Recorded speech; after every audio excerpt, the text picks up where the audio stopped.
welcome back to my film and TV channel. Hope you're all staying safe and well. We've got a drama to look at today. Yes, I was a bit worried about the title of this one. I thought it was something to do with Norwich City, or at worst something to do with that rabble down the road, Manchester United. Yes, this film's called Green and Gold, but it's all about the Green Bay Packers. So we're all right. It's nothing to do with these lightweights over the pond here.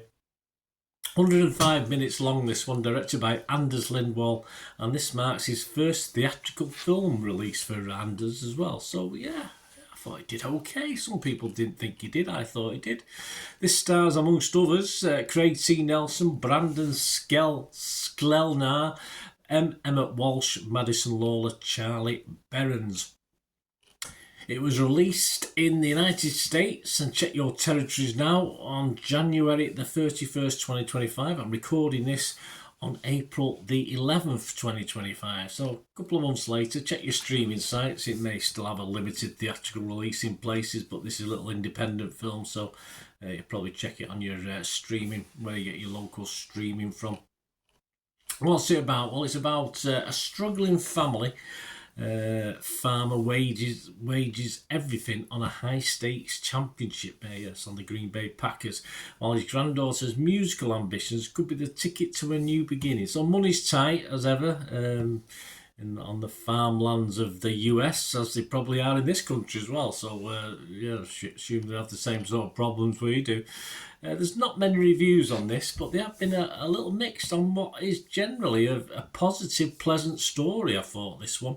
The Packers input, Green Bay Packers, is important, but does not overpower the family drama at the centre of this. I didn't know anything about the Packers season that was talked about in this, so I had no idea whether it turned out good or bad. So whether that affected the watching, I don't think so. I think it's one of those based on true events, which is what this is. It's based on a true thing. It doesn't really matter. It doesn't really matter if you know or he doesn't. Obviously, it's better for me because I didn't know anything about it, so that was okay. But it doesn't affect anything particularly. One of the many detractors over this was that there was a lot of people who didn't like this. Glenn Kelly of the New York Times said, while it speaks well of Nelson's integrity as a performer that he doesn't make much effort to render Buck as ingratiating, the result is that the character can be a bit of a drag. His affection for his wife Margaret, played by Annabelle Armour, shows his softest shows his softer side. I wouldn't say it was a drag, perhaps a stubborn older man set in his ways. That's a drag, but sure, that's what it's being aimed at. We have the lively, talented Madison Lawler, of course, more than compensating for any dragging that that role does. Yes, the film could have been a bit more intense, a deeper feel to it. Perhaps it is too simple in its storytelling, but yeah, I don't think anything dragged particularly. I mean, the other extreme of this, hated it, is people who like it. Richard Rupert, who we quote many times from the Chicago Sun-Times, he scored it 88 out of 100. He said, it's directed with grace and grounded style and a keen eye for outdoor visuals by Anders Lindwall, and filmed in beautiful Door County, Wisconsin. Yes, I've never been there, let me know. This is a warm and authentic slice of farm life with magnificent work by the 80-year-old Craig T. Nelson, who looks every inch the world-weary Wisconsin farmer. Yes, and obviously a grumpy old man, but hey, there's nothing wrong with that. I think that's more like it as far as capturing Nelson's character and nearer the mark than the previous poor comment on him, to be honest with you. I mean, the family drama's familiar. It's been told over generations in print and on film, but that doesn't make this any less of a worthy effort. You've got a teen not rebelling, but doesn't want to really run a farm. She's got ambitions of musical things. You've got a farm struggling, to pay the bills, etc. So it's been done before, but the fact there is a little twist in the tale of this as well, and it's based on a true story.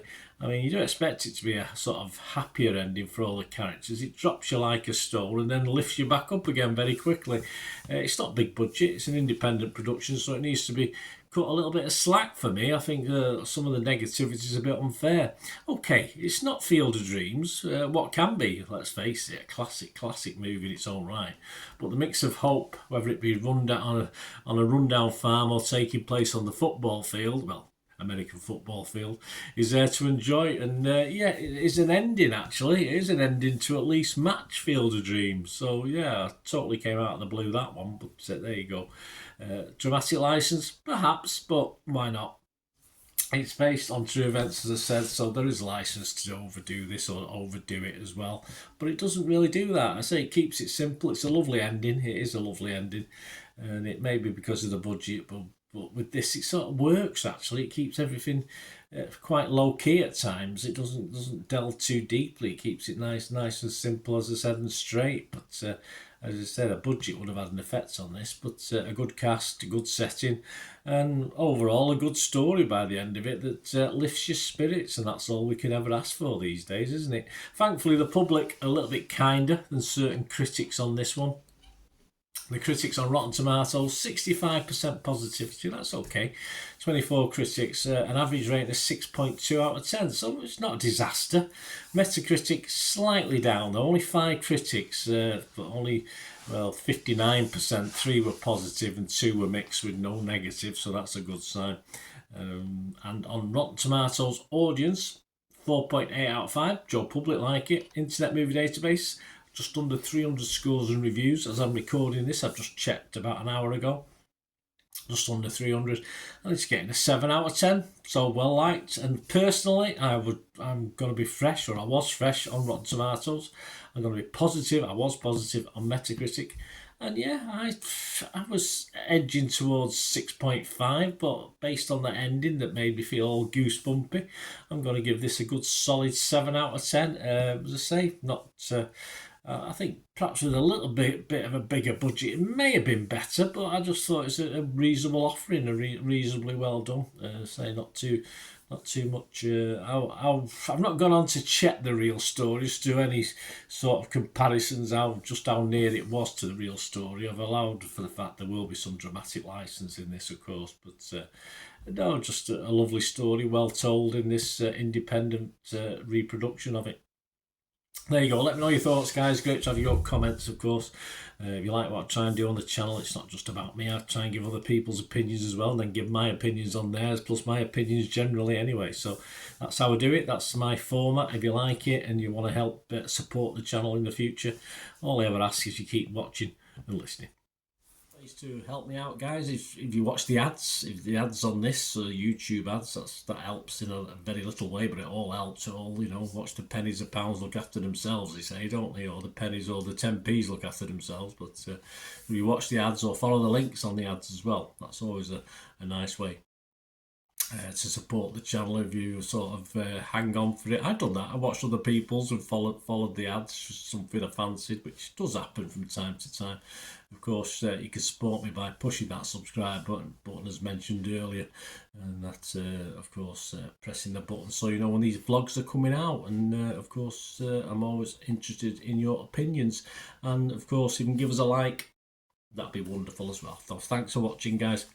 Hopefully I'll join you very, very soon with something else. Until we meet again, I'll never ask one thing, don't I? Please stay safe, everyone. Bye for now.